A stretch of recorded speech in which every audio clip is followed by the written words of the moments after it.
I just want to start another video. I just inherited just today this rack right here, and I was thinking, what can I use this for? And I think what I'm going to do is, because it's a nice square rack, it looks like about 2 feet square. But I don't, I just have the top here. But it'd be nice if I could have a stand for like a tool stand. So I think it's going to be time for making another tool stand for me this time, just to hold my tools up. And then it started me thinking about what am I going to use to hold this thing up.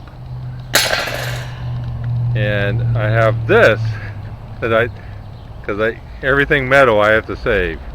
So this I inherited from my old daughter-in-law. She's wanted to throw away easy chair. This is a base to an easy chair. So I thought it'd be a great base for this tool carrier for the top. So I just have to figure out a way to make it work, but it'll work out perfect, I think, because if you lay this on top of it here,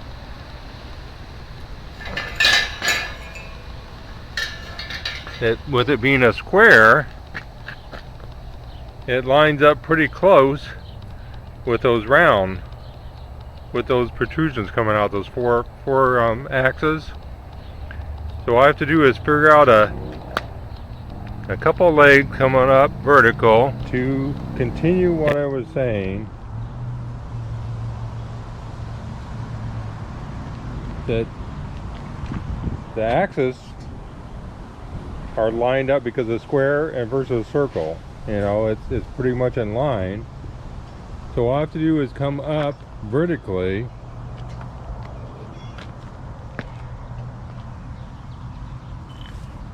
so I come up with a pipe off of each corner and come up to like 30 inches high, a good working table height at each corner.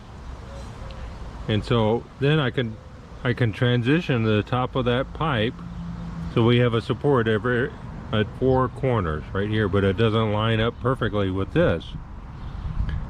But if I come up to that height, do the same for four spots, and then come over a plate, that I can, oops, drop the piece of pipe. Come over to a pipe that would match this, just oversize that a little bit, but it'll be underneath, and I could go up and attach this to that vertical member times 4.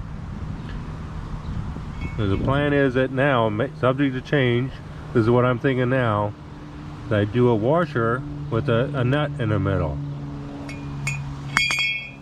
and bolt it all together, make sure that it's the right placement, and then go down and have a washer on top and drive a bolt to pick up that nut on 4 corners. And there you have it. So whether that'll work for the plan or not, we shall see. To be continued. Right, Alaska? To be continued, right? Right? Yep, she's thinking about it. Okay, I'm back again. I've cut some pieces from a 1x1 square tubing that I had. I decided to go with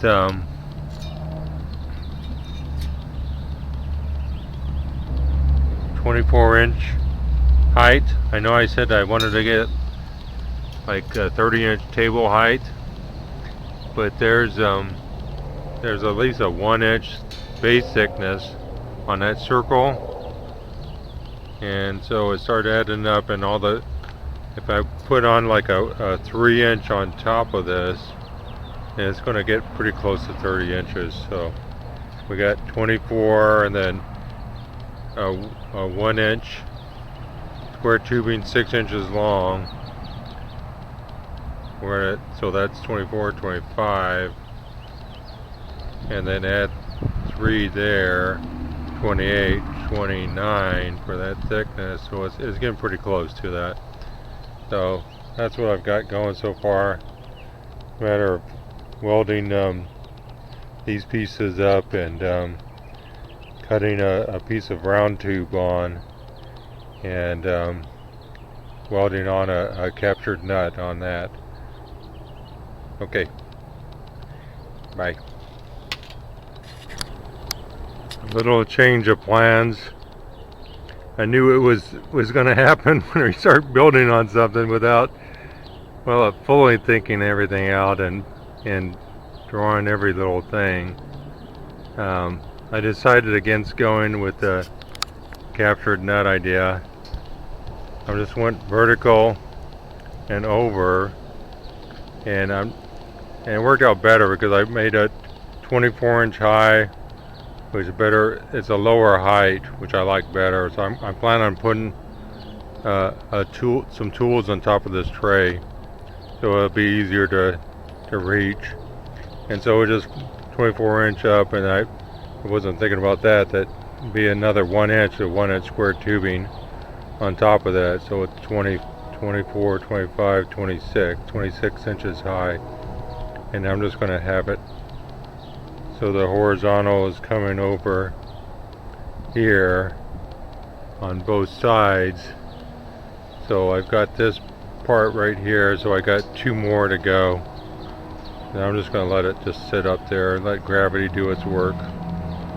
Because then if I ever have to move it, I'll just lift the top off, so it'll be easier. So that's the plan as of now. Always subject to change. Alright. See you later. Bye.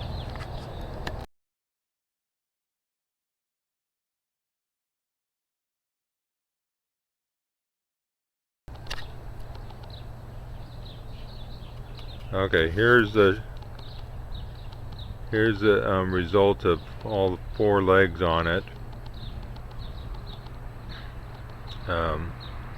The first 2 legs I showed had a little bit of rust on it, on that metal 1x1 square tubing metal that I was using. So I metal prepped them,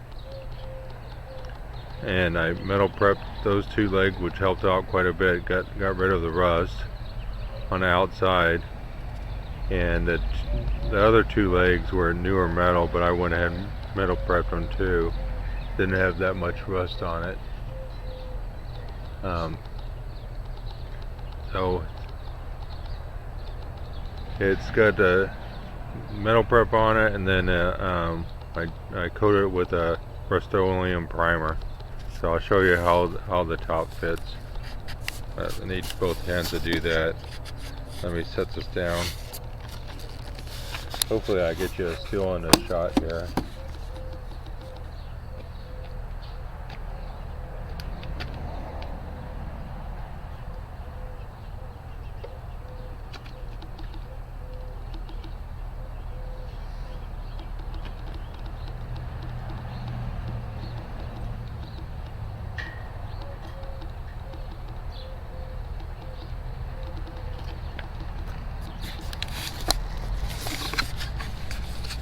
There you go. There, it sits on it pretty good.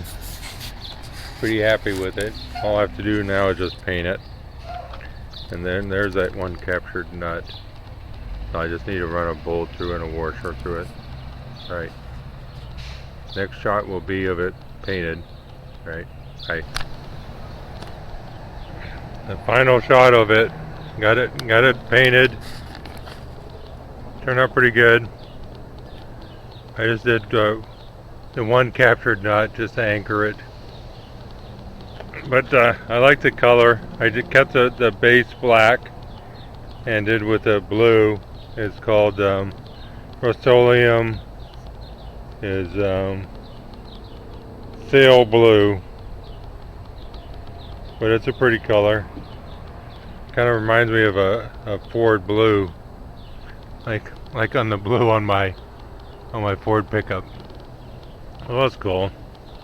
The only thing I was kind of disappointed in myself. I've done it before. Is that when you start doing multiple coats and you try to do a real good job on, and I know it's just spray paint, but it's still you try to do a good job on it, and I let it set for like about a couple hours, and did a light sanding on a couple of rails on a couple of verticals, and did a recoat. But it starts lifting it if you wait that long. You have to do recoat right after it, or wait at least 24 hours or longer, because I've had it happen to me before, that the paint will actually start lifting the paint. But I just left it there.